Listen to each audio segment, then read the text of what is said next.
My name is Gemma Wyatt, and I was 29 years old. The New Year's morning, everything satisfyingly changed. On New Year's morning, I gave my parents a small wrapped box. Mom laughed.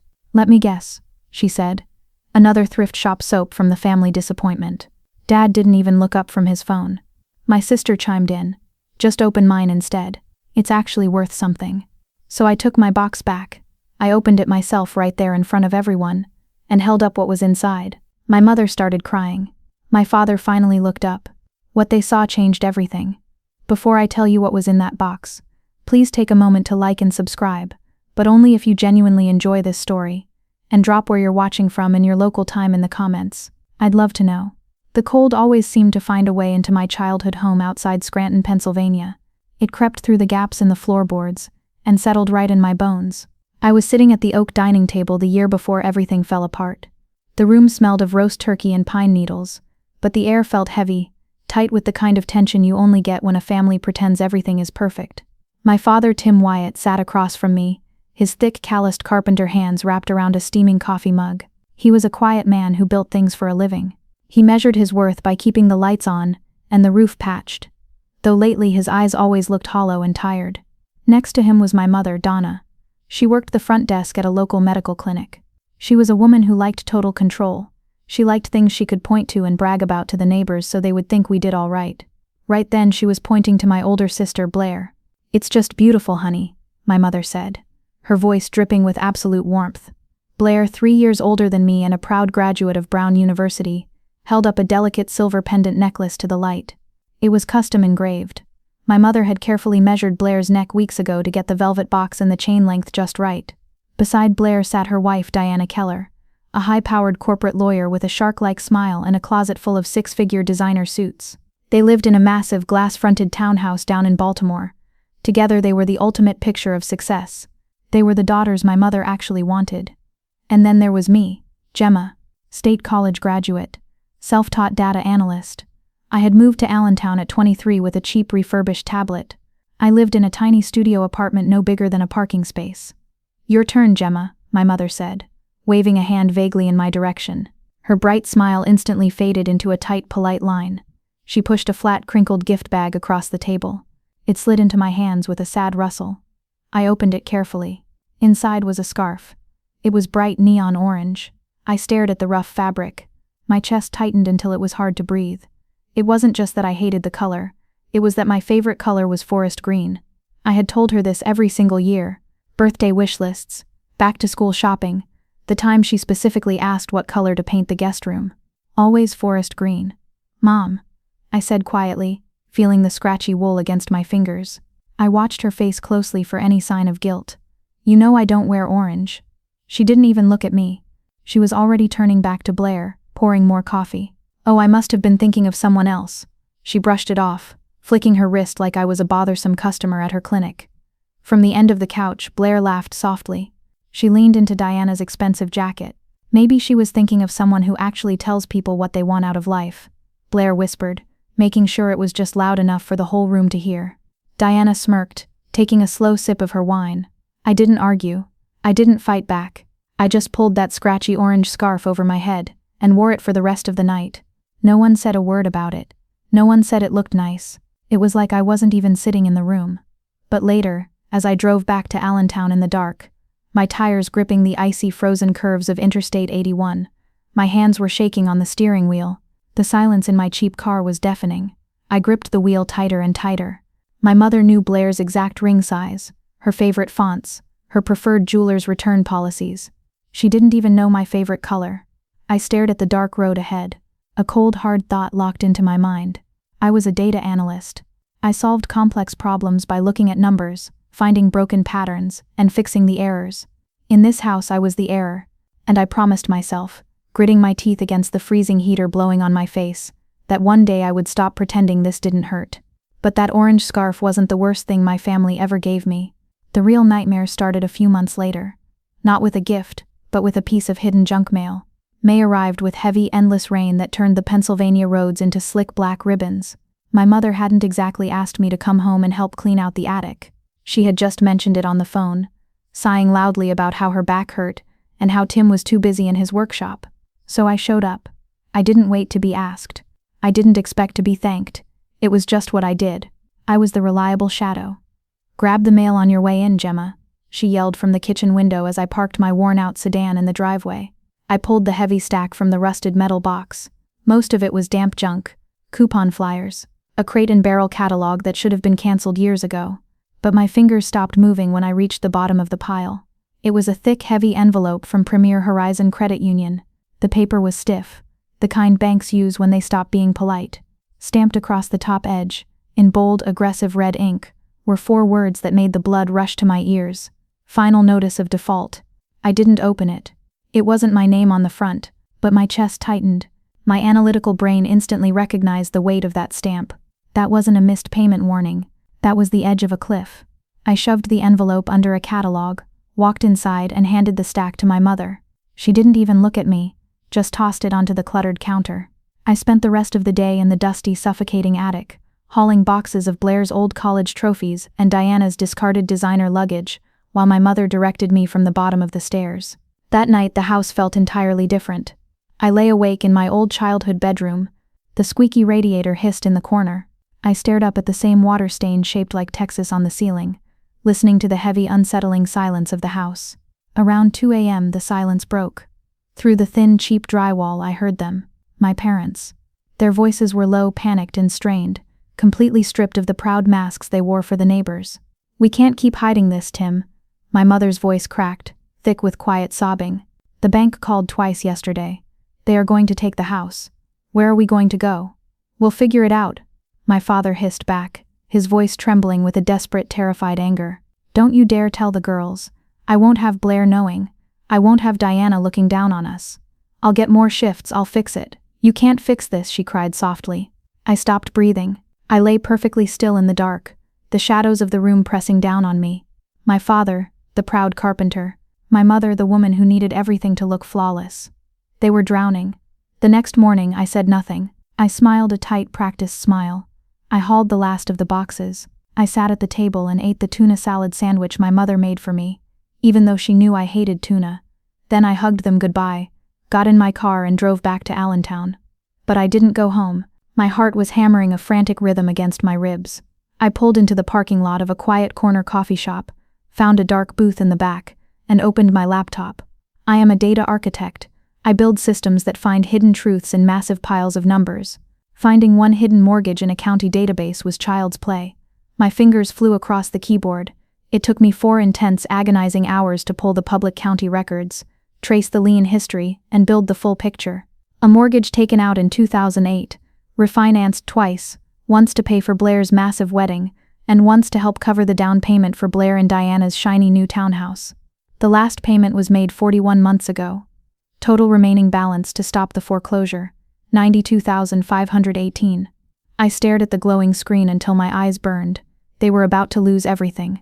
I stood in my tiny 650-square-foot apartment later that evening gripping my phone. I paced the narrow floorboards. If I told Blair, would she help? They had the money. Diana threw around 6-figure bonuses like pocket change. I dialed Blair's number. I chose my words with extreme caution, handling the conversation like a live wire. "Hey Blair, have you talked to Mom and Dad about the house recently?" There was a pause. 1 second, maybe 2.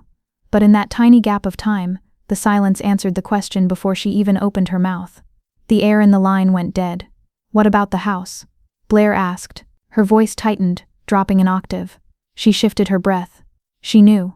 "Blair," I said, keeping my voice steady, professional. "I saw the bank letters. Final notice of default. They are going to lose the house." Blair let out a long, heavy sigh. It wasn't the gasp of someone learning a terrible family tragedy. It was the annoyed exhale of someone tired of carrying a dirty secret. "Yeah," Blair said, her tone suddenly cold and clipped.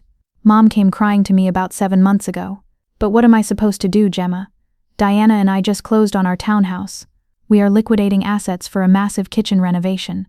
We can't take on their massive debt too." I squeezed the phone, my knuckles turning white. "Did you at least talk to them about their options? A financial advisor? You have the resources to guide them, Blair. They are terrified." "Gemma, listen to me," Blair snapped, sounding exactly like her ruthless wife. "That's not my problem. They're adults. Honestly, if they'd managed their money better instead of Dad working odd jobs and pretending to be a businessman, this wouldn't have happened. Diana says throwing good money at bad financial habits is a black hole. In the background, I heard the sharp clink of a wine glass and Diana's muffled, approving voice. I held the phone away from my ear for a long, painful moment. I looked around my tiny studio apartment. Rent I paid on time every single month. I thought of Blair, whose down payment came from the very house she was now letting the bank steal. Blair, whose wedding was funded by our father breaking his back on overtime for 8 straight months. Blair just told me our parents should rot on the street because her wealthy wife said so. I didn't argue. I didn't yell. "Goodbye, Blair," I said softly, and I hung up the phone. The silence in my apartment rushed back in, heavier than before. I sat down at my cheap kitchen table. I opened a blank spreadsheet. I stared at the blinking cursor on my laptop screen.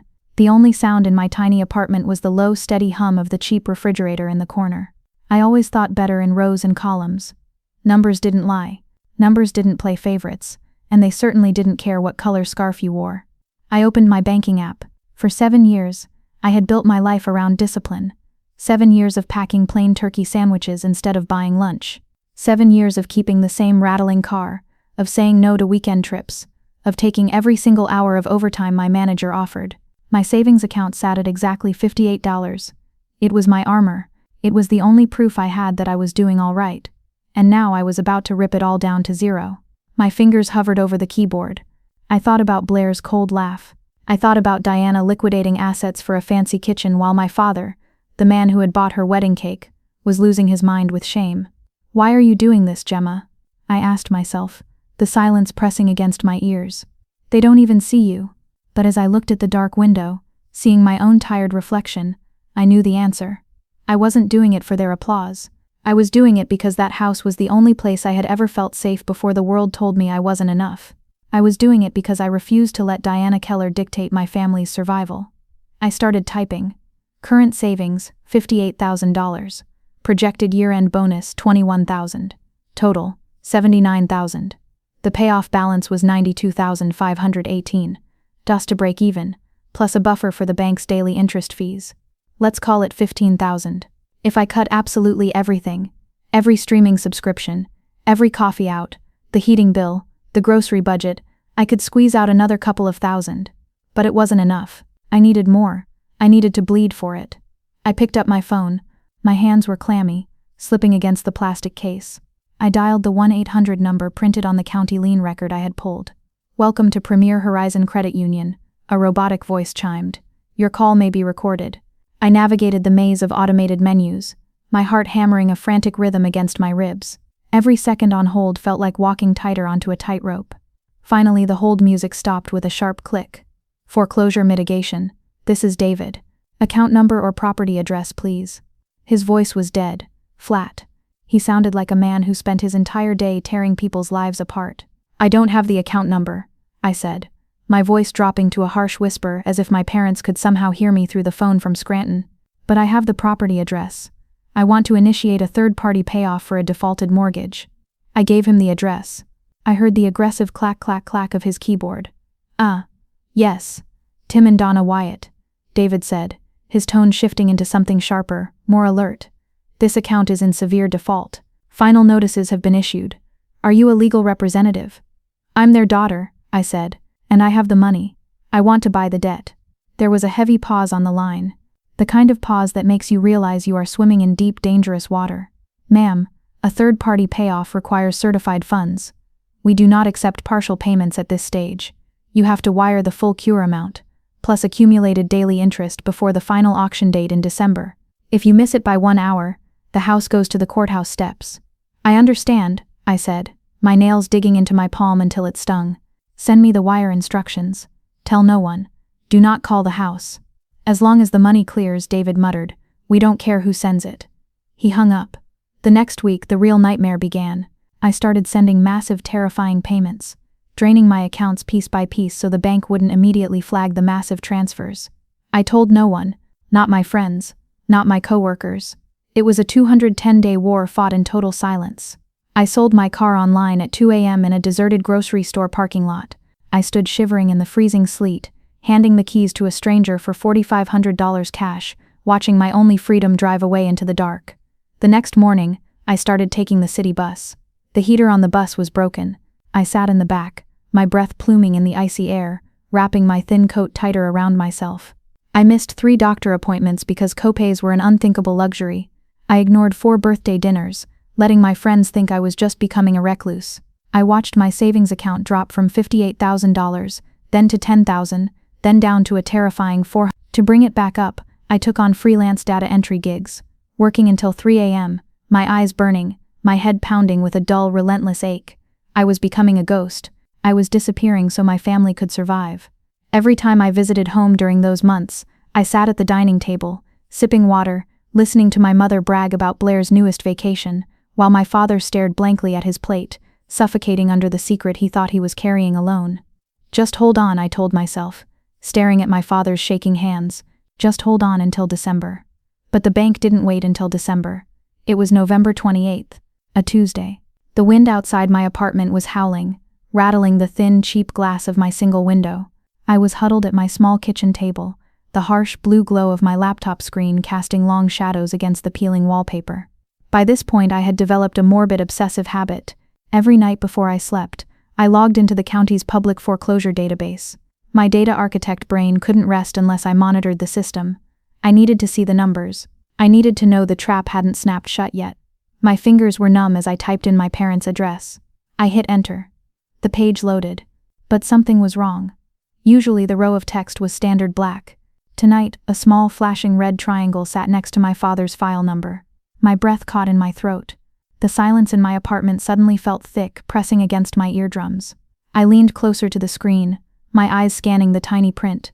Status update. Auction date accelerated. Filing technicality. I scrolled to the right. The December date was gone, replaced by a new date. Friday.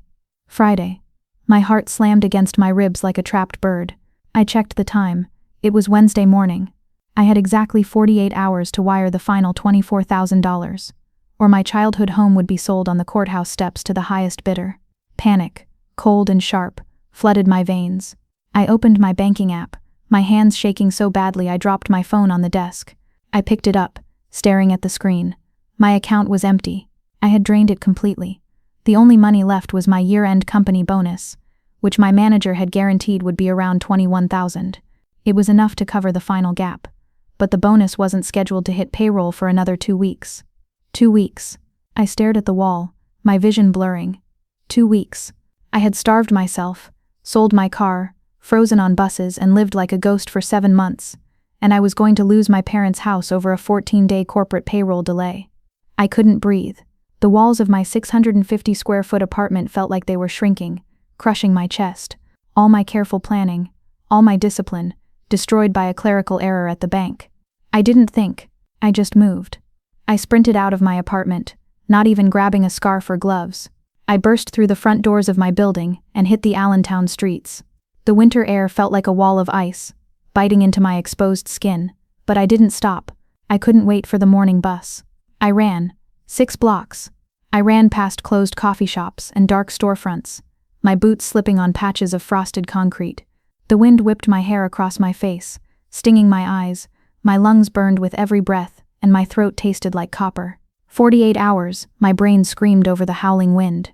48 hours. I reached my office building. The massive glass doors were locked for the night, but the side entrance to the underground parking garage was still open. I plunged into the dark, echoing concrete cavern. The harsh, buzzing fluorescent lights flickered overhead. It smelled like motor oil and cold dust. I heard the sharp beep-beep of a car unlocking. I whipped my head around. There, near the executive elevator, a tall woman in a dark, heavy wool coat was opening the trunk of a sleek sedan. It was Martha Calloway, the CEO of my company. She was loading a leather weekender bag, getting ready to leave for her Thanksgiving holiday trip. The only person in the entire building who had the power to override the payroll system. "Martha," I gasped. My voice echoed loudly off the concrete walls, sounding completely unhinged. I stumbled forward, practically catching myself against a thick concrete pillar. My chest was heaving. My face was wind-chapped and raw. My hands were shaking so violently I had to press them against my thighs. Martha turned sharply, dropping her leather briefcase onto the cold floor. Her eyes widened, scanning my disheveled hair and wild expression. She stepped away from her car, her professional calm cracking into genuine alarm. "Gemma," she asked, her voice tight. She looked into the shadows behind me, as if expecting to see someone chasing me. Good God, what's wrong? Are you hurt? Do I need to call the police? I didn't have time for pride. I didn't have time to carefully manage my professional image. The polished, quiet data architect I usually played vanished into the freezing air. I laid the brutal, ugly truth out right there in the empty garage. Martha, please, I choked out, fighting to catch my breath. I need 5 minutes. I just need 5 minutes of your time. She didn't move. She just watched me, waiting. My parents are in foreclosure, I confessed, the words tasting like ash in my mouth. It was the first time I had spoken the secret out loud to another human being. The bank, they moved the auction date. I've been paying it off in secret for months. I have everything covered, but they moved the deadline. I have exactly 48 hours. Martha's eyes softened, but she stayed completely focused. I just need my bonus early, I begged, stepping away from the pillar, my voice breaking. The desperate tears I had held back for 7 months finally spilled over, freezing on my cheeks. Please, Martha, they're going to take my childhood home on Friday morning. I just need the bonus to clear the final wire. I'll work every weekend for the next year. I'll do anything you need. Just, please. I stood there shivering in the dim light, totally exposed, waiting for her to tell me it was against company policy. Martha didn't blink. She didn't offer a corporate platitude or ask me to schedule a meeting with HR. She just looked at my wind-chapped face, my violently shaking hands, and the sheer unvarnished desperation breaking through my normally composed exterior. Without a word, she reached deep into her heavy wool coat, pulled out her phone and bypassed the lock screen. She didn't break eye contact with me as she dialed. The phone rang, echoing sharply in the cavernous, empty garage. Marcus, Martha said. Her voice wasn't loud, but it carried the absolute steel-edged authority of a woman who controlled a multi-million-dollar company. I need a manual wire transfer authorized for Gemma Wyatt's year-end compensation. Yes, right now. I heard a tiny, tinny murmur of protest from the phone speaker. The CFO was likely sitting in his warm office complaining about banking hours and payroll batches. Martha cut him off. I don't care about the payroll cycle, Marcus. I don't care about the Friday batch. You push it through the primary operating account and you do it in the next 10 minutes. Send me the confirmation code when it's done. She hung up and slid the phone back into her pocket. The silence returned, heavy and thick with the smell of exhaust and concrete. Martha stepped closer to me. She looked over the top of her glasses, studying me not as an employee but as a human being who had just crawled through glass. Gemma, she said, her tone dropping into something incredibly gentle but fiercely serious. The fact that you are doing this in total silence while they are completely oblivious says everything about who you are. She reached out and briefly squeezed my frozen shoulder. Don't let anyone in that family ever make you feel small again. Do you hear me? I couldn't speak. My throat was locked. For 29 years I had waited for my mother to look at me like that, to see my worth. It took a CEO in a freezing parking garage to finally give it to me. I just nodded, a single hot tear slipping down my cold cheek. The wire hit my bank account at exactly 4:51 p.m. that Wednesday. I was sitting at my kitchen table staring at the screen so hard my vision swam. The numbers updated. The balance flared into 5 figures. At 4:53 p.m. I initiated the final transfer to Premier Horizon Credit Union. I clicked confirm. A little loading wheel spun on the screen. 1 second. 2 seconds. 3. Transaction successful. By Thursday morning, I pulled up the county public notice site. I typed in my father's file number. My breath hitched. The flashing red triangle was gone. The auction date was gone. The status had changed to a single beautiful word: withdrawn. The debt was dead. New Year's morning arrived a month later with a quiet, biting cold. A light snow drifted down over the Pennsylvania Turnpike, the kind of powdery dust that doesn't stick to the pavement but makes the dead trees look softer than they really are. I took an Uber the whole way to Scranton because I no longer owned a car. I sat in the back of the stranger's sedan, watching the gray landscape roll by. On my lap rested a small square gift box. I had wrapped it in polished silver paper and tied it with a pristine red ribbon. It was small enough to hold in the palm of my hand, but it felt like it weighed 1,000 pounds. The Uber dropped me off at the end of my parents' street. I walked the last block, my boots crunching softly in the fresh snow. The driveway was already packed when I arrived. Aunt Rose's dented Saturn was parked near the dying rose bushes. Uncle Mark's Jeep sat next to my cousin Kyle's coupe. Cousin Leo's obnoxious, oversized yellow Hummer was parked half on the front grass. And right at the top of the driveway, parked closest to the front door like royalty, was Blair and Diana's sleek, spotless black Acura. I stopped at the edge of the porch, my breath pluming in the icy air. I adjusted the silver box in my hand. Suddenly, the deep, heavy rumble of a diesel engine broke the quiet suburban morning. I turned around. A white FedEx truck pulled up sharply to the curb, its tires sliding slightly against the frosted gutter. A courier in a thick winter jacket hopped out, holding an electronic scanner and a thick, rigid cardboard envelope. "Delivery for Tim Wyatt?" the courier called out, his boots crunching quickly up the walkway. "Requires a direct signature." My heart hammered a violent, sudden rhythm against my ribs. I knew exactly what that envelope was. I had tracked its shipping number every hour for the last 3 days. It was the physical promissory note and the official lien release from the bank. The holy grail. If my father opened the front door right now, if he signed for it and tore it open in the hallway, the entire moment would be lost. The truth of how it happened would be swallowed by confusion and noise. I stepped smoothly in front of the courier, blocking his path to the doorbell. "I'll sign for it," I said quickly, keeping my voice low and steady. "I'm his daughter, Gemma Wyatt." The courier looked at me, shrugged, and handed over the scanner. "Just need a scribble right there." I signed my name with shaking fingers. He handed me the heavy, rigid envelope and jogged back to his truck. I didn't go inside immediately. I slipped around the side of the house, hiding behind the frozen privacy hedges near my father's old workshop. My hands were trembling so badly I could barely grip the cardboard. I pulled the red tear tab. It ripped open with a loud, satisfying zeep. I reached inside. The paper was incredibly thick, heavy parchment. It was exactly what I had bled for. It was the original 15-page mortgage contract from 2008. But across the very front page, stamped in massive, undeniable, permanent red ink, were the words, "Cancelled, paid in full." Attached to the back was the county lien release document, complete with the official gold foil seal. I traced the red ink with my thumb. It was real, it was over. I carefully folded the heavy documents, opened my small silver gift box, placed them inside, closed the lid, and tied the red ribbon back perfectly. The trap was set. The truth was fully loaded. I took a deep breath, walked back to the front door, and turned the knob. I turned the brass knob and pushed the heavy front door open. The house hit me like a wall of hot air and loud voices. It smelled intensely of cinnamon candles and frying bacon, a thick, artificial sweetness designed to cover up the dust and the cold. Frank Sinatra was crooning softly from the old sound system in the corner. Piles of expensive winter coats were thrown carelessly over the wooden banister. I stood in the entryway, the small silver box practically burning a hole in my palm. The noise of 14 people talking over each other felt suddenly suffocating. I felt like an undercover agent stepping into a room full of people who had no idea the building was rigged to blow. Blair was lounging on the center sofa, her legs crossed, holding court.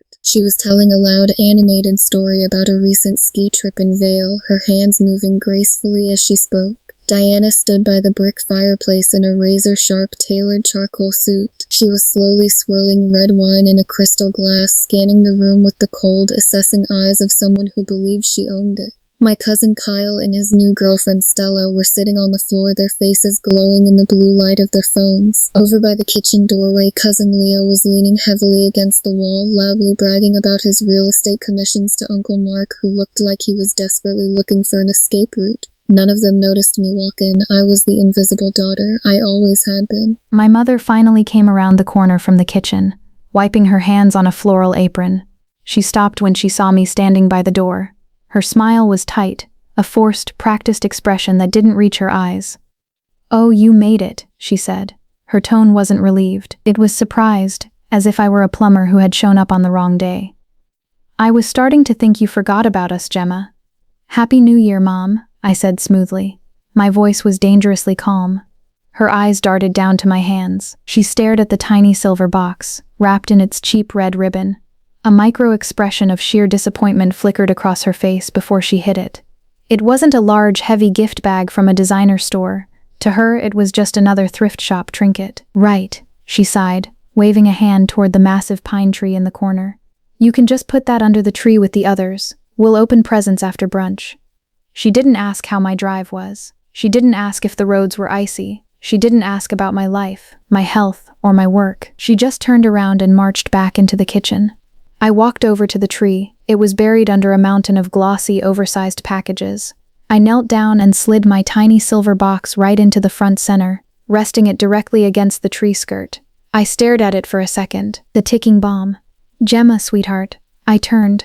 Aunt Rose was sitting in a winged armchair, her warm eyes crinkling at the corners. She was the only one in the room actually looking at me. She patted the empty spot on the sofa next to her. "Come sit by me. You look frozen." Brunch was my mother's ultimate territory. It was less of a meal and more of a theatrical performance. The 14 of us squeezed tightly around the long, extended dining table. Plates clinked, silverware scraped. The conversation flowed around me like water rushing past a stone in a river. I sat quietly, eating a dry piece of toast, watching the room with new eyes. Every laugh felt hollow, every boast felt fragile. But my attention kept drifting to the head of the table, my father. Tim Wyatt sat hunched over his untouched plate. His skin was pale, carrying a sickly gray tint. He kept his head down, his thick thumb mindlessly scrolling through his dark phone screen. He looked like a man waiting for his own execution. He hadn't spoken a word since we sat down. He believed, with every fiber of his being, that this was the last New Year's meal he would ever eat in the house he built. I watched his hand tremble slightly as he reached for his water glass. My heart gave a painful, sharp twist in my chest. 10 more minutes, Dad, I thought, swallowing hard. Just 10 more minutes. Halfway through the meal, the performance peaked. My mother stood up at the end of the table and sharply clinked her fork against her crystal juice glass. The sharp ding-ding-ding instantly silenced the room. Everyone turned to look at her. She smoothed her apron, her face beaming with pure, unfiltered pride.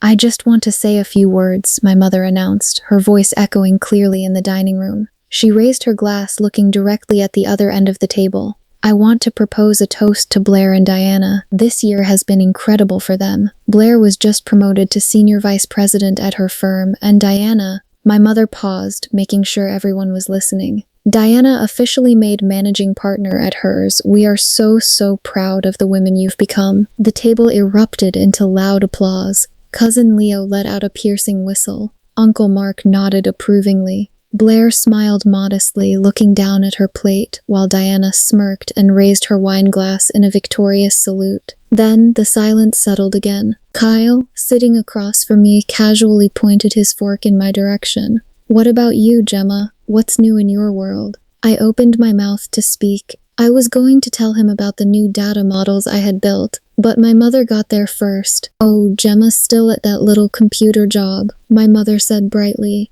She used the tone of voice reserved for sick pets or small children. It was meant to sound helpful, but it was a razor blade disguised as a bandage. "You know, Gemma, she's a late bloomer. She's figuring things out." The table went dead quiet. The air thickened.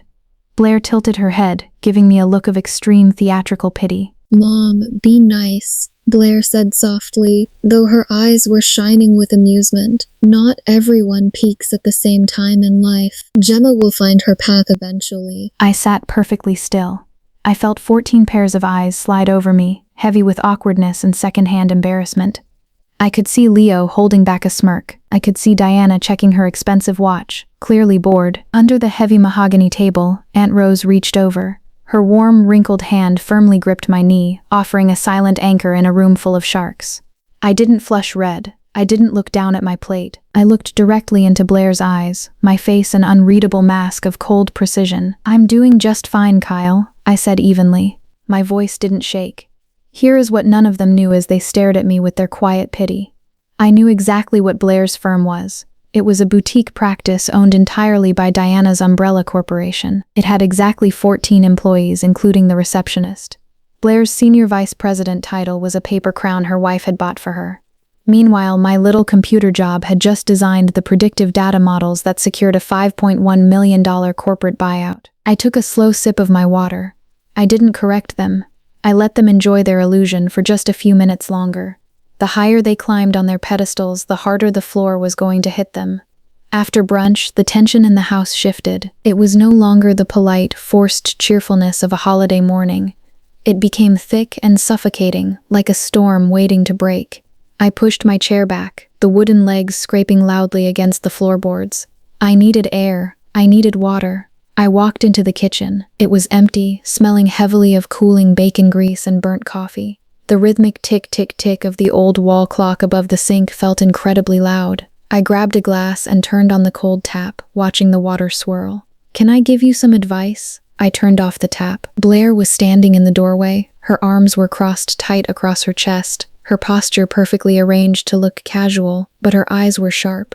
"About what?" I asked quietly, taking a sip of the icy water. Blair stepped into the kitchen, her expensive leather boots clicking against the linoleum. "About your gift," she said, nodding her head toward the living room where my tiny silver box sat under the tree. She offered a tight, sympathetic smile that didn't reach her eyes. "Whatever it is, Gemma, just don't make it a whole awkward production, okay? Mom and Dad are stressed. Keep your expectations low for your own sake." I looked at my sister, the golden child. I looked at the slight tremor in her hands that she was trying to hide. "What did you get them?" I asked, keeping my voice perfectly flat. Blair's smile grew wider, the kind of smile that knows it has already won the race. "A long weekend at the Aspen retreat," she said proudly. "First-class flights, massages. Diana and I are covering the whole thing. They need an escape." I stood there, holding my cheap glass of water. I didn't say anything about how Diana's boutique firm had just posted its weakest billing quarter in 3 years. I didn't mention how a luxury spa weekend cost less than a single month of the massive mortgage payments I had been secretly covering for over half a year. I just watched her try to buy our parents' love with money she barely had. "Thanks for the advice, Blair," I said softly. I walked past her, leaving her standing alone in the kitchen. When I walked back into the living room, the nightmare was already escalating. The fire had died down to glowing red embers, casting long, dark shadows across the walls. Cousin Leo was standing aggressively close to my father's armchair. He was holding a fresh glass of wine, his voice booming over the soft holiday music. "I'm telling you, Uncle Tim, you gotta be careful around here," Leo announced to the room, gesturing wildly with his free hand. "I'm selling 2 properties just 3 streets over, both foreclosures. The market is absolutely ruthless right now. The banks are swooping in like vultures. They don't care about your memories. They don't care how long you've lived there." I froze near the hallway arch. My father was completely paralyzed. The remaining color drained from his face, leaving him a sickening ashen gray. He stared straight ahead at the blank wall. His thick carpenter hands gripped the wooden armrests of his chair so tightly his knuckles were stark white. He looked like he was about to have a heart attack right there in the living room. "Seriously," Leo continued, totally oblivious to the oxygen leaving the room.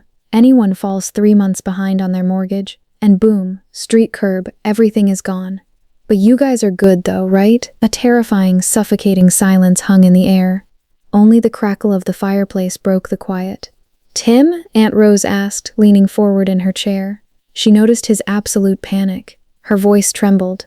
"Tim, honey, are you okay? You look faint." My father opened his mouth, but no sound came out. His chest heaved with shallow, rapid breaths. He couldn't speak. He was drowning in front of all of us. Before my father could force out a lie, Diana stepped directly into the center of the room. She stood tall in her tailored suit, placing her wine glass on the mantel with a sharp, deliberate clink. She cleared her throat, tapping her manicured fingernails against the brick. She had the absolute attention of the room. "Actually," Diana said, her voice smooth, loud, and incredibly rehearsed, "since we are on the topic of real estate, Blair and I have a grand announcement to make." Blair stood up slowly from the center sofa, smoothing the front of her expensive silk blouse. She joined Diana by the fireplace. They stood shoulder to shoulder, looking less like family members and more like 2 corporate executives preparing to deliver a brutal quarterly earnings report. Blair reached into her designer bag and pulled out a thick, glossy brochure. I watched them from the edge of the hallway. In my line of work, I analyzed hostile takeovers. I knew the exact data points of a company being systematically stripped for parts. That's exactly what my sister was doing right now. She wasn't throwing a lifeline to drowning people. She was liquidating a liability. "Mom, Dad," Blair started. Her voice was perfectly pitched, that practiced, breathy tone of synthetic HR sympathy. "Diana and I know things have been incredibly difficult for you lately." "Difficult? What do you mean, sweetheart?" My mother's voice trembled. Her eyes darted nervously between Blair and the rest of the room. She was already sensing the trap, but she couldn't see the teeth. Blair looked around the room, ensuring all 14 pairs of eyes were locked squarely on her. She needed the audience. Managing this big old house, the upkeep, the mounting bills. Blair let out a heavy, tragic sigh. "Dad, we know about the bank situation. We know about the foreclosure." It was like a bomb went off in a vacuum. There was no explosion, no noise, just total, devastating destruction. My mother let out a sharp, jagged gasp, her hands flying to cover her mouth. My father squeezed his eyes shut, his chin dropping hard to his chest.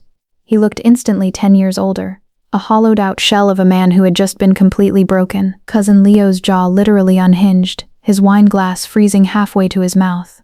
Uncle Mark stopped breathing. The carefully curated, flawless illusion of the Wyatt family shattered into a million jagged pieces on the hardwood floor. The public humiliation was absolute. Diana didn't miss a beat. She thrived in the wreckage. So Diana took over, her voice smooth, loud, and utterly devoid of warmth. We took the liberty of securing a solution. We have signed a lease on a one-bedroom rental apartment for you in the Cedar Woods complex. A one-bedroom? My mother whispered, the words barely making it past her shaking lips. We paid the first month's deposit, Diana continued, coldly ignoring my mother's horror. It's significantly smaller, yes, but it's what you can realistically afford now that this property is going back to the bank. The eviction process is brutal, Tim. You need to start packing immediately. The room erupted into sheer chaos. It wasn't just noise, it was a physical wave of panic. Aunt Rose stood up so fast her chair tipped backward. Tim? Donna, is this true? You're losing the house? Uncle Mark started talking frantically over her, his hands waving. Kyle and Stella were whispering wildly to each other, their phones entirely forgotten. My mother collapsed sideways onto the sofa cushion. She wasn't just crying, she was sobbing uncontrollably into her hands. Her absolute pride, the perfect image she had spent 30 years building for the neighbors and the family, was being publicly executed in her own living room. My father didn't move. He just stared at the worn rug beneath his boots, waiting for the earth to open and swallow him whole. Blair stood by the fireplace, her hands clasped in front of her, looking mournful but deeply satisfied with her role as the tragic savior. Diana actually checked her watch. She was timing the emotional breakdown. The blood roared in my ears. A primal, suffocating heat flared in my chest, burning away the cold numbness I had carried for years. For 29 years I had stayed quiet. I had swallowed the insults, worn the scratchy orange scarves, and lived in the shadows. But I could not watch them strip my parents of their dignity while sitting on millions. I could not watch Diana Keller dissect my father's failure for sport. No one is moving! My voice cracked like a physical whip across the room. It was so loud, so guttural, so completely unlike the quiet, compliant Gemma they all knew, that the entire room went dead, paralyzing silent. 14 heads snapped toward me. The only sound was the crackle of the fireplace. Diana recovered first, her eyes narrowed into slits. Gemma, lower your voice, she snapped, using her sharpest courtroom bark. This is a legal and financial reality. Don't throw a childish tantrum. I didn't look at Diana. I walked right into the center of the living room. I moved methodically, like a system executing a final, fatal code. I walked straight to the Christmas tree, knelt down, and picked up my small, silver-wrapped box. My mother looked up, thick black streaks of mascara running down her flushed, tear-stained cheeks. Gemma, please, she choked out, her hands shaking violently. You don't understand. Blair is right. The bank, we got the final notice. I understand perfectly, Mom, I said. The anger in my voice was completely gone, replaced by a terrifyingly calm, absolute stillness. I walked over to the sofa, stood over her, and held the small silver box out. Because this is your New Year's gift. Blair let out a loud, exaggerated groan, rolling her eyes toward the ceiling. Oh my God, she sighed, her voice dripping with absolute annoyance. Are you seriously doing this right now? Mom is losing her home in front of the entire family, and you're making this about your little thrift shop soap? Read the room, Gemma. Put the box away. Diana crossed her arms, shifting her weight.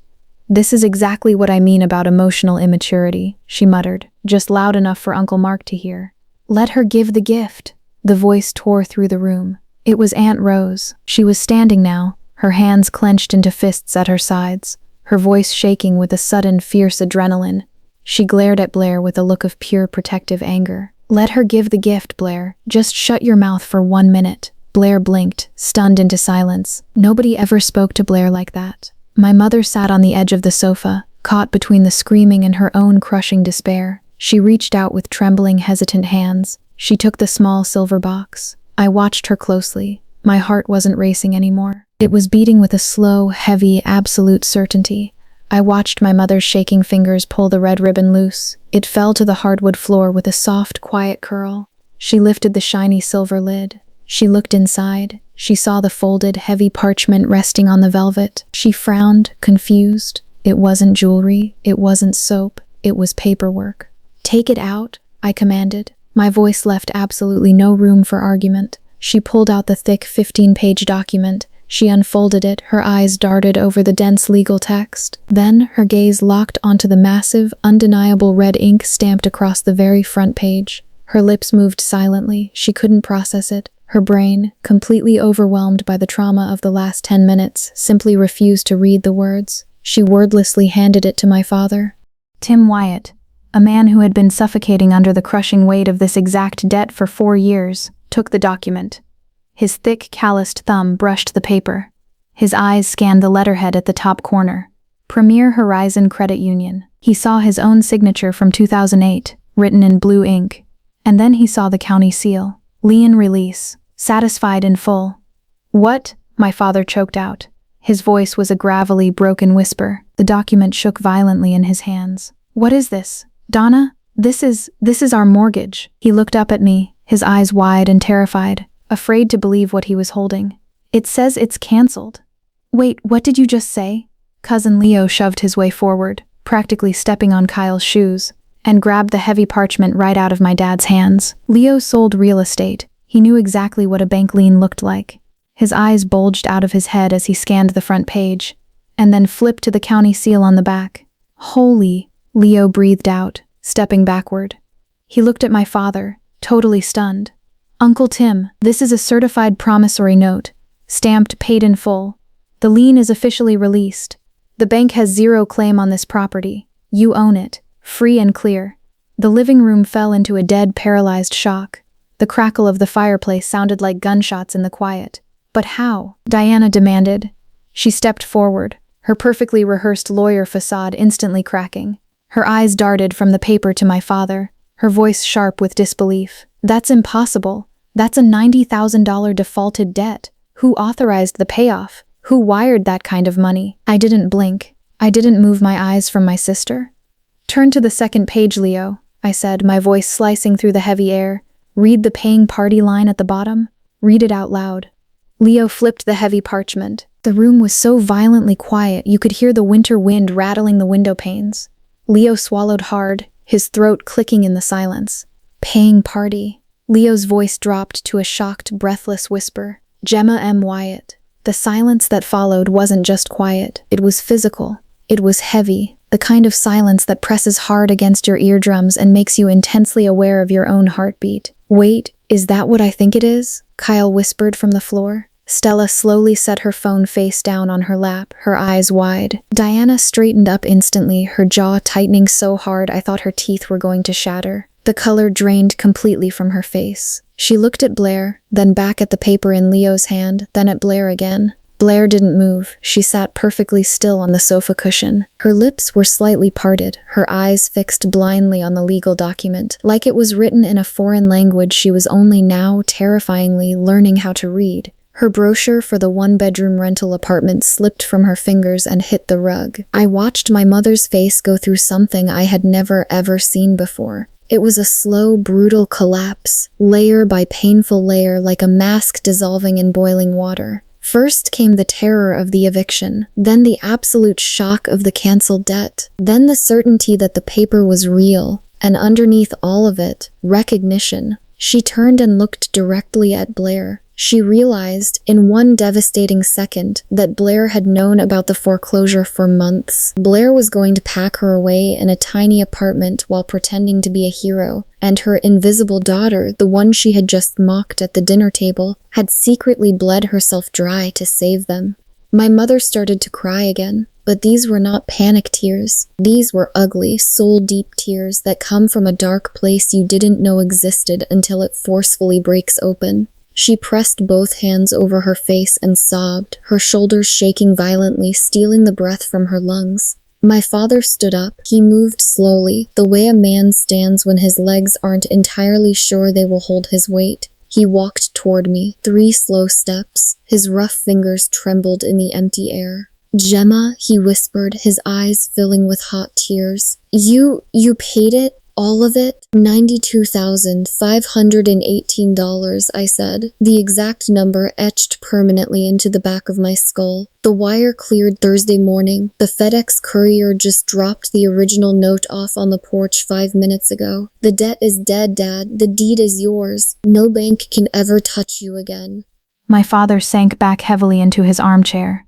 He clutched the canceled note tight against his chest, staring blankly at the ceiling, blinking hard as the tears spilled over his eyelashes. Aunt Rose was crying silently in her seat, her hand pressed firmly over her heart. Uncle Mark had his arm wrapped tightly around her shoulders. Nobody laughed, nobody clapped, nobody raised a glass for a toast. They just sat there, suffocating under the weight of something they hadn't seen coming because they had never bothered to look at me. "You knew," my mother suddenly gasped, looking up through her wet fingers directly at Blair. Her voice was bewildered, betrayed. "You knew we were losing the house. You were going to put us in a one-bedroom apartment." "Mom, Blair stammered, stumbling backward toward the fireplace. Her confident posture completely vanished. "Deanna said it was the most logical financial move. We couldn't sink our assets into a failing. Over $90,000, Aunt Rose's voice sliced through the living room, clear, sharp, and entirely unyielding. She looked at Blair and Diana with pure, undisguised disgust. "Your little sister, the one you all treat like a broken footstool, drained every single cent she had to her name to save your parents' lives, and she never once asked for a parade." Blair's mouth opened, then closed. She looked at me, and for the very first time in my entire life, I watched my older sister search desperately for words and find absolutely none. The golden child was completely silenced. The invisible daughter was holding their salvation. I didn't gloat, I didn't smile, I didn't demand an apology. I just stood there in the center of the room and let them sit with the brutal truth. My father was the first to ask the question everyone else was thinking. He leaned forward, his voice shaky. "Gemma, how? Your job? I thought you just fixed computers. You thought I worked a little computer job," I said. I said it without bitterness, just cold, hard fact. He looked down at his boots in shame. "I am a senior data architect," I said, projecting my voice so clearly that Diana could hear every single syllable bouncing off the brick fireplace, "at a massive property technology firm in Allentown. I've been there for 7 years. I started as an intern and I outworked everyone in the building. This year, my predictive data models helped close a corporate buyout worth $5.1 million. I looked directly at my mother, who was staring at me like I was a stranger. "The CEO," I continued, my voice steady and low, "the one Blair said was proof my job was just a chore. She authorized a manual wire transfer of my entire yearly bonus early, breaking company protocol just so I could save this house today." Diana looked away, actually flushing bright red with professional embarrassment. She knew exactly what a $5.1 million deal meant in the corporate world. My mother's voice came out thin, fragile, like cracked glass. "Why didn't you ever tell us?" I let the question sit in the air for a long moment. It was a heavy question. It deserved a real answer. "When, Mom?" I asked gently. "Between the time you called my job a chore and the time you called me the family disappointment? Between the orange scarves and the eye rolls? When exactly was I supposed to bring it up?" She had no answer. She just cried harder. I didn't expect one. I softened my voice, not because I owed them a rescue, but because what I was about to say mattered more than anything I had ever spoken in this house. "I didn't do this for the credit," I said, my voice cutting cleanly through the sound of my mother's quiet weeping. "I did it because this house is where I grew up. I learned to ride a bike in that freezing driveway. I did my homework at that exact kitchen table. I love this family. That is why I did what I did. But something has to change." My mother wiped her eyes with a shaking hand. My father gripped the armrest, his knuckles still white. "I am not the family disappointment," I told them. "I never was. I just wasn't the daughter you wanted to show off. And that's your loss, not my failure." I looked right at my mother. She flinched, but she didn't look away. "From now on, if you want me at this table, at these holidays, I need to be here as an equal, not as a punchline, not as an afterthought, not as the one whose gift you laugh at before you even open it. I'm not asking you to thank me. I am asking you to see me." That was all I had. There was no grand monologue, no dramatic movie finale, just the cold, sharp truth standing upright in the middle of a living room that smelled like artificial cinnamon and decades of regret. Suddenly, 3 heavy, sharp knocks pounded against the front door. Everyone jumped. Through the frosted glass of the living room window, Bright red and blue lights began to flash, painting the snow outside in harsh, rotating colors. The police. Aunt Rose gasped. Uncle Mark stepped back. Diana instantly stiffened, her lawyer instincts finally kicking in, but she looked too shell-shocked to move. Someone, probably Mrs. Gable from next door, had heard me screaming, "No one is moving," and the subsequent wailing, and had called 911 thinking it was a violent domestic dispute. I didn't panic. I felt entirely numb, completely detached from the chaos around me. I walked calmly to the front door and pulled it open. 2 police officers stood on the icy porch, their hands resting cautiously near their belts. "Everything all right here, ma'am?" the older officer asked, his eyes scanning the terrified faces of my family behind me. "We got a call about a severe disturbance, shouting, people crying." "Everything is perfectly fine, officer," I said. My voice was as smooth and flat as glass. "It's just a family holiday. We had a sudden disagreement over a real estate deed, but it has been permanently resolved. I apologize for the noise." The officer looked at my calm, unblinking face, then at the older folks crying on the couch. "Are you sure? Nobody is being forced to leave?" "No," I replied, looking back over my shoulder at Blair, who was shrinking against the fireplace. "Nobody is being forced out of their home today." The officers nodded, taking my name and leaving with a quiet warning about the noise. I closed the door and locked it. The click of the deadbolt echoed like a gunshot. I had just handled the police with the cold precision of a machine, while the rest of them fell apart. They stared at me, realizing they didn't know the woman standing in front of them at all. My father moved first. He stood up, crossed the room in 3 unsteady steps, and threw his heavy arms around me. He didn't say a word. He just held on tight, his massive shoulders shaking. It was the kind of hug that had 29 years of absolute silence packed into it. "I need to tell you something, Gemma," he whispered into my hair. "I knew about the mortgage before your mom. I fell behind. I lost my hours 4 years ago. I was too ashamed to tell anyone. When I saw you working so hard, living alone in that tiny place, I should have been proud. But instead, I felt ashamed because my 29-year-old daughter was handling life better than I was." His voice broke completely. "I am so sorry, Gemma. It wasn't a perfect apology, but it was real. And real was enough to build on." My mother approached cautiously, stopping a few feet away. Her mascara was completely ruined, leaving dark, hollow circles around her eyes. "Gemma, I called you a disappointment in front of everyone. I said terrible things." "Yes," I said smoothly. "You did." "I didn't mean—" "You did mean it, Mom," I interrupted gently but firmly. "You meant every comparison, because it was easier to be proud of Blair. She gave you things you could show off to the neighbors. A degree, a wedding, a wealthy wife. I gave you things you had to feel, and you chose the ones you could put in a frame." She pressed her knuckles to her mouth. Fresh tears spilled over her fingers. "I want to fix this," she whispered. "Then fix it," I said. "Not with words, with how you treat me." The afternoon wound down in a heavy, exhausted quiet. Flashbacks of the last 7 months hit me in waves as I watched them pack up the leftover food. I remembered the freezing bus rides, the hunger pangs at midnight, the sheer crushing loneliness of fighting a war nobody knew I was fighting. I had aged 10 years in those 7 months. But as I looked around the room, I realized the house felt different. It felt safe again. Blair was standing by the front door when I finally stepped out onto the porch. She had her heavy designer coat on. Diana was already sitting inside the idling Acura, the engine revving aggressively. "Blair," I said. She turned. Her eyes were red-rimmed, her posture stiff and defensive. "I don't need a lecture, Gemma. I'm not here to lecture you," I said, my breath turning to white smoke in the freezing air. "I just want you to know I don't resent you." She blinked, totally caught off guard. "You should. Maybe. But I don't. But Blair—" I paused, looking her right in the eyes. "The fact that you and Diana were going to force them into a tiny apartment, strip them of their dignity, while sitting on millions, that says a lot about who you've become." She inhaled sharply, like I had pressed hard on a deep bruise she didn't know she had.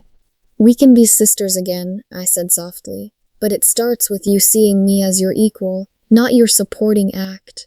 She nodded once, a tight, jerky movement. Then she walked down the steps and got into the car. They drove away without looking back. February 5th came quietly. I was sitting at my desk in Allentown when I opened my banking app. Balance $2,860. I sat with that number for a long time. 7 years of brutal discipline, reduced to a figure that wouldn't even cover 3 months of rent. My phone buzzed on the desk. A text from Martha Calloway. "Proud of you. Now go take care of yourself." I smiled. I didn't feel rich. I didn't feel heroic. I just felt incredibly wonderfully light. My savings account said $2,860. My self-respect said something else entirely. 3 weeks later, I drove home for a Sunday dinner. My mother opened the door before I even knocked. She hugged me in the doorway, holding on a few seconds longer than she used to. The house smelled like fresh coffee. I walked into the living room and stopped dead in my tracks. There used to be 14 frames on the wall. Now there were 15. The new one hung right in the dead center, perfectly positioned between the group photo from Halloween and Blair's massive wedding portrait. It was a picture of me. I was standing in front of my office building, wearing a forest green blazer, smiling genuinely. My mother had found it online, printed it, framed it, and hung it proudly on the wall. "I put it up last week," she said from behind me, nervously fidgeting with a dish towel. I ordered new placemats for the dining table, forest green." I looked at her. "Thank you," I said, and I actually meant it. 4 weeks after New Year's, my phone buzzed late at night. A text from Blair. "Hey, I've been thinking about what you said on the porch, about being equals. I don't think I've treated you that way. Not for a long time. Maybe not ever. And I'm sorry. Can we get coffee sometime? Just us. No mom, no Diana, just us." I looked up at the ceiling of my tiny apartment. I thought about 29 years of scratchy orange scarves. Then I typed my reply. "I'd like that." People hear a story like mine and they say things like, "You're so strong." But strength wasn't winning the room that New Year's morning. Strength was that freezing Wednesday night in November when I stood in a parking garage, begging my CEO for an advance, fighting the clock to save people who hadn't even learned to value me yet. Strength was knowing I would have been perfectly fine if I had walked out of that house and never looked back. You don't need your family's permission to know your own worth. You don't need their applause to build a successful life. And you certainly don't need their apology to set a firm boundary. But if they offer one, a real, genuine one, it is okay to stay and see what grows from the ashes. My name is Gemma Wyatt. I was 29 years old the New Year's morning my mother called me the family disappointment in front of 14 relatives. I'm 31 now, telling you this story from my own apartment, with a fresh start and a family that's still learning, still stumbling, but finally walking in the right direction. Thank you for listening. Thank you for staying until the bitter end. So, here's my last question for you. If you had that tiny silver box in your hands, knowing exactly what it cost you, and knowing what they had said behind your back, would you have given it to them, or would you have kept it and walked away forever? Drop your answer in the comments below. Stories like these remind us that the most powerful truths aren't always the loudest. They're the ones we carry in silence until the right moment. If you felt the weight of Gemma's journey and want to experience more narratives that dig deep into the human heart, I invite you to like this video and subscribe to the channel. Staying connected means you'll never miss these moments of raw honesty and quiet strength. I share stories like this every week, and there's another one waiting for you in the description that I think you'll find just as moving. I'll see you there.